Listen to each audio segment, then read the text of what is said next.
Olá, galerinha do sexto ano, estamos aqui para nossa aula online de artes comigo, professor Eduardo. Eu espero que vocês estejam bem, que estejam de uma forma que consigam aprender todo esse conteúdo e estamos aqui dispostos a ajudar sempre vocês. E para iniciar nossa aula, como sempre trago, hoje eu trago aquela mensagem reflexiva que ela diz o seguinte: sua mente é poderosa. Quando você filtra somente os pensamentos positivos, sua vida começará a mudar. Então, gente, vamos filtrar esses pensamentos positivos, que a gente consiga de uma forma onde a gente acredite que tudo isso vai passar, que a nossa mente ela é poderosa. Então, se todo mundo acreditar que vai passar, com certeza tudo isso irá acabar rapidinho e a gente poderá estar próximo, nos abraçando, a gente poderá estar compartilhando cada vez mais situações e conhecimento. Beleza? E a gente não vai deixar parar esse conhecimento, né? Com certeza. E neste momento eu convido vocês para a nossa aula de hoje. A nossa aula de hoje ela vai falar o quê? Ela vai trazer para vocês ainda um pouquinho sobre a questão do teatro, essa arte maravilhosa que a gente está aprendendo. Ainda com aquele capítulo, o capítulo 5, que tem o seguinte tema: teatro para ser e interpretar. Além disso, trazemos como tópico de hoje a nossa improvisação. Então o tópico é o seguinte: improvisar para criar. Mas o que é improvisar? E a gente vai ver isso já já. E vamos, para concluir, rapidamente conhecer um pouquinho dos teatros que possuem aqui no Ceará. A gente possui centros de teatro que são lindos, certo? Palcos maravilhosos. E no final, uma atividade prática que será explicada na nossa aula do Meet. Então, gente, vamos lá. Antes da gente começar sobre improvisação, a gente tem que entender um pouquinho sobre a comédia dell'arte. E o que foi essa comédia dell'arte? A comédia dell'arte foi um teatro popular, isso mesmo, feito por pessoas, certo? E que eles traziam a cultura daquela região. Por exemplo, no século XV, na Itália, que se desenvolveu primeiramente, e posteriormente na França, um pouquinho já no século XVIII.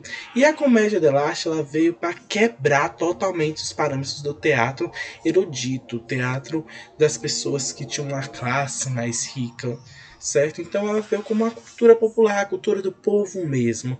E eles se baseavam muito no teatro de improviso. Por isso que algumas vezes eles recebiam o nome como comédia lá improviso ou comédia lá soghetto, algum desses nomes, certo? As suas apresentações eram realizadas de uma forma bem simples, eram realizadas no meio das ruas. As companhias elas eram itinerantes. O que é itinerante? Não tinha um local fixo. Então, geralmente elas eram apresentadas em cima de uma carroça, que era justamente onde tinha o seu, entre aspas, cenário que eles traziam, ou elementos cênicos que precisavam utilizar na cena, e também era seu meio de transporte. Os atores seguiam apenas um roteiro simplificado. O que é esse roteiro simplificado? Nesse roteiro simplificado, ele vinha dizendo quais as ações que eles teriam que fazer. E a improvisação era a voz, as palavras que iam saindo no decorrer dessa peça. Eles tinham um pré-roteiro, eles tinham estabelecido quais as cenas, as coisas que deveriam acontecer durante aquela apresentação. Porém, não vinha dizendo, você tem que falar essa palavra X, aquela palavra que tinha. Eles criavam na hora. E isso dava uma total liberdade de fazer com que os atores se sentissem à vontade para interagir com o público. Uma das coisas bastante interessantes da comédia elástica é que ela também se envolve com aquela questão de máscara. Então, cada personagem ele teria a sua máscara, o que facilitaria conhecer quais eram aqueles personagens. Porque a comédia elástica ela tinha vários personagens e a gente vai conhecer um pouquinho deles agora. A gente tem o Arlequim, que é a figura da comédia da arte bastante conhecida, onde ele era um servo, mas ele também era um palhaço totalmente atrapalhado. Ele era o malandro, ele era o ágil, certo? Tinha a Colombina, que era uma das criadas mais bonitas e graciosas. Além de tudo, ela era inteligente, ágil e muito habilidosa. Trata-se também de uma única figura feminina que foi namorada do Arlequim. Também era conhecida pelos nomes Esmeraldina, Diamantina, entre outros, certo?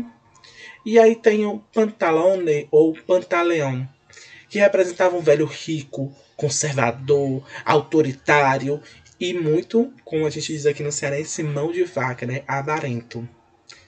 Tinha a Brigelo, perdão, que era o servo fiel, o astuto, o egoísta, o ágil, o cínico. Ele também era conhecido como um dos trapaceiros, que trabalhava com o Pantalone. Existe também o Pierrot, ou Pierrot, que era um servo fiel, honesto, e que também ele tinha um amor muito grande pela Colombina, porém ele era tão tímido que ele não tinha essa coragem de falar para a Colombina. E entre outros personagens, como o Capitão também, que era muito conhecido. Tem também a Isabela, que era namorada inocente.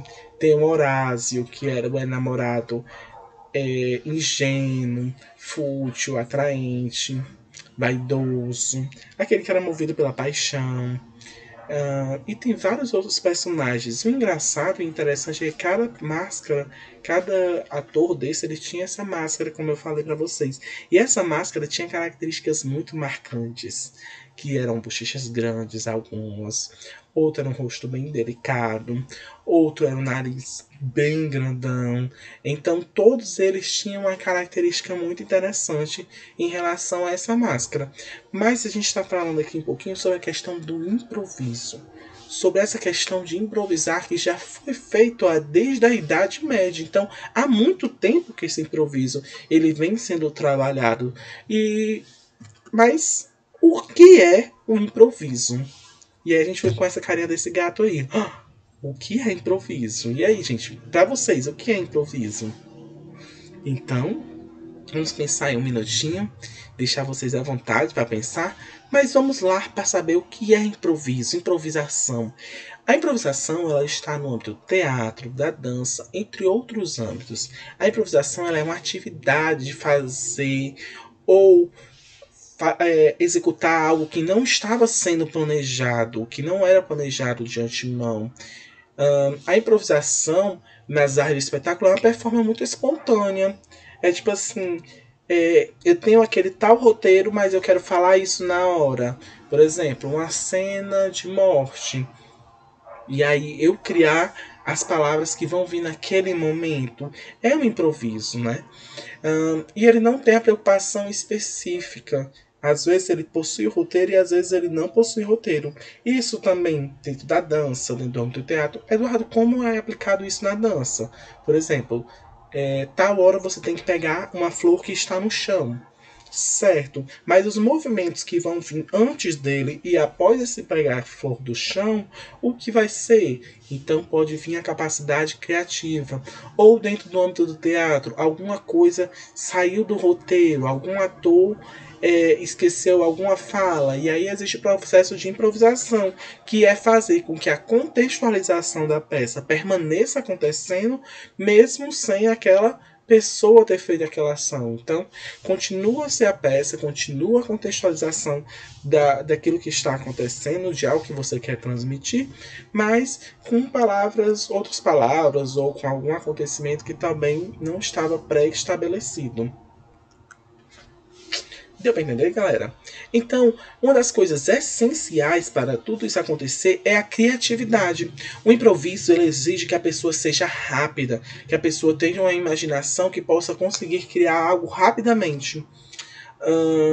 E isso é bastante interessante, pois dentro do teatro existem vários tipos de improviso, várias atividades que fazem com que a gente aprenda um pouquinho sobre improviso e sobre a capacidade das pessoas poderem aplicar esse improviso ou engrandecer o seu repertório de improviso. Tudo isso dentro de exercícios, como eu trouxe aqui nessa foto ao lado. E a partir daí, desses improvisos, talvez seja um autoconhecimento do personagem. Sim, pois os atores eles estão interpretando um personagem, não são eles que estão ali em cena. Por mais que as características ou expressões sejam semelhantes, eles estão ali interpretando o personagem. Então, a partir daí, do improviso, o ator ele consegue fazer com que essa arte de interpretar ele consiga ganhar vida para os personagens, talvez entender um pouquinho do personagem. E tudo isso é feito a partir de jogos teatrais. Por isso que eu trouxe esse texto aí do lado que diz o seguinte: além da criatividade, o improviso trouxe a flexibilidade e imaginação para a construção dos personagens e tornou-se um exercício, ou seja, como diz na arte de interpretar um jogo teatral. Mas a improvisação, ao contrário do que possa parecer, não consiste em qualquer ação. Como eu falei, não é simplesmente chegar e executar aquela ação. Ele tem que ser pré-estabelecido, ele quer dizer algo com aquilo que ele está executando, com aquele movimento ou com aquela palavra. Imagine, a gente está falando sobre frutas e do nada eu falo dragão. Saiu totalmente da contextualização, não é isso? E aí o ator, neste momento, ele experimenta que o seu corpo, que está sendo entregue ao personagem, ele pode ter várias formas de criação. Ele pode ter uma postura diferente do normal, ele pode ter um gesto diferente do habitual, do que ele costuma fazer. E a voz pode se transformar em diferentes situações, enfim, é uma forma livre dele atuar. E isso acontece muito no processo de criação de uma peça. Uma peça não é simplesmente você chegar e falar as palavras. Não, tem todo um processo encaminhado dentro de como esse personagem se veste, como esse personagem tem que agir. E aí, quando surge algum tipo de problemática dentro dessa contextualização, ou mesmo seguindo um roteiro pré-estabelecido de improvisação, o ator ou o personagem ele tem o livre-arbítrio de poder criar, se ele conhece bem aquele personagem. Por exemplo, se eu for atuar uma peça onde eu sou um príncipe, então como é que o príncipe age? Como é que ele fala? Ele fala grosso? Ele fala fino? Ele é elegante ou ele é todo despojado? Entendeu? Então tem um processo de criação dentro disso. E a partir do que eu conheço do personagem, eu consigo fazer com que eu entenda quem ele é dentro da cena e me dá a capacidade de poder criar sempre mais em cima desse personagem.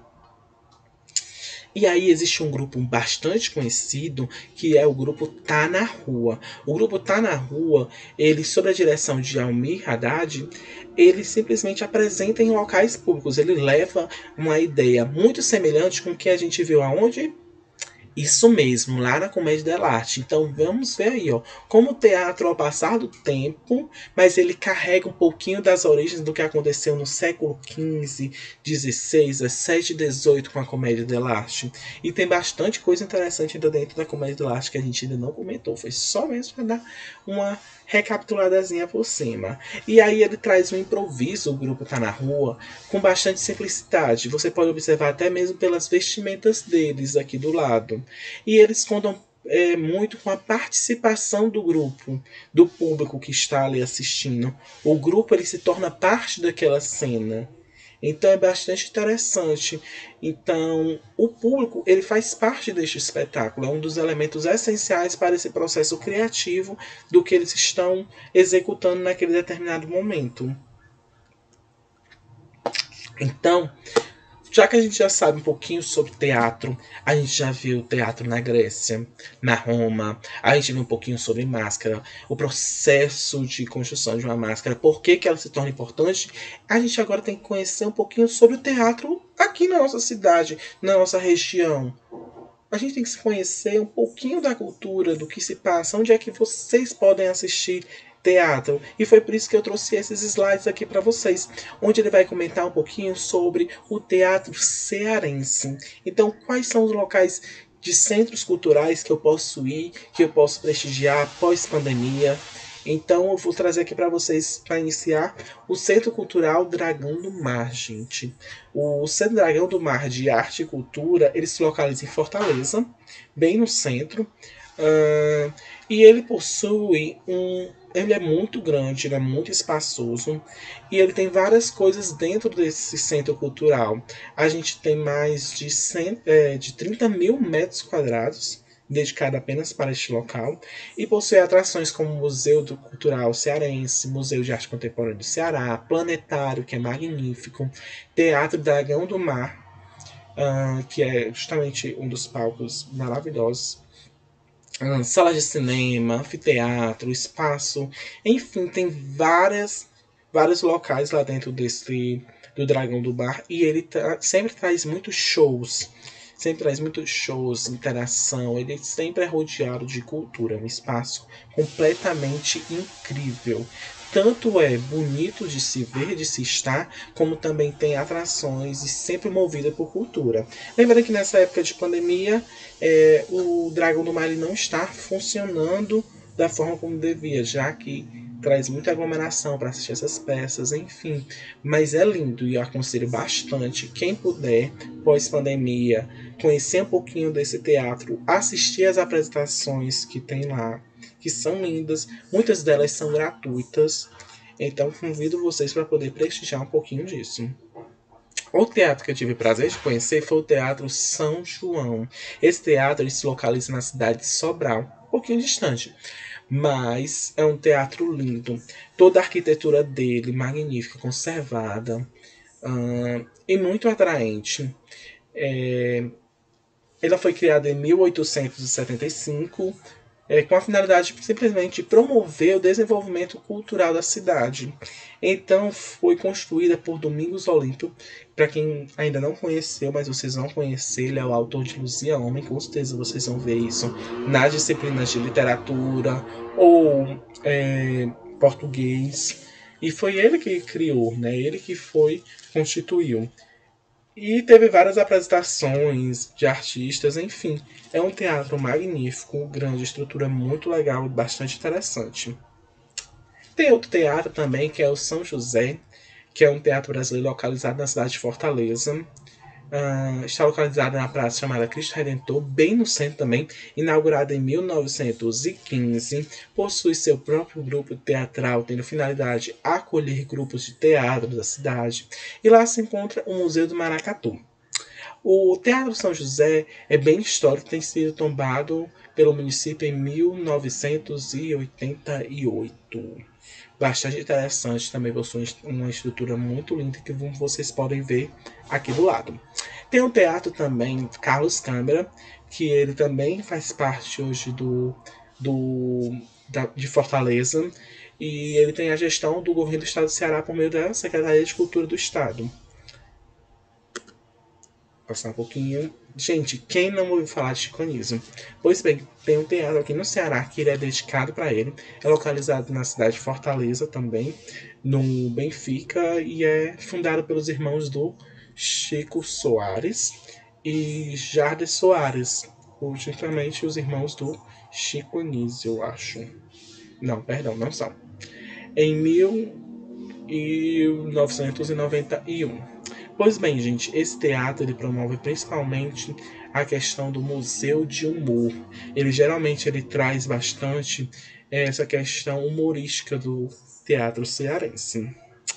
Não podemos deixar de falar no maior teatro, né, que a gente possui, podemos dizer assim, que é o Teatro José de Alencar. Ele se localiza em Fortaleza, Ceará, tem uma estrutura belíssima também, e é referência artística, turística e arquitetônica no país. Então veja aí quanto ele é importante.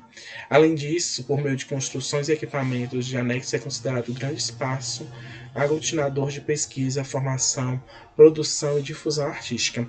Dentro do Teatro José de Alencar tem um palco principal e tem outros teatros lá dentro. Tem uma infraestrutura também maravilhosa e sempre possui também espetáculos lá, tanto gratuitos como pagos. Já foi palco de grandes obras de arte, de grandes artistas que a gente conhece. E é isso. Temos também o Teatro Rosa de Moraes, que está localizado em Crateús, no Ceará. Muito bonito também, ele possui a capacidade de 237 pessoas e um grande sistema de iluminação e aparelhagem técnica. Então, gente, após a gente conhecer um pouquinho rapidamente desses teatros, a gente vai ficar com uma atividade prática que eu vou explicar para vocês no Meet. Eu espero que vocês tenham gostado da aula. Um beijão para vocês, se cuidem, fiquem em casa e logo logo a gente vai estar próximo. Um beijão para vocês e tchau, tchau.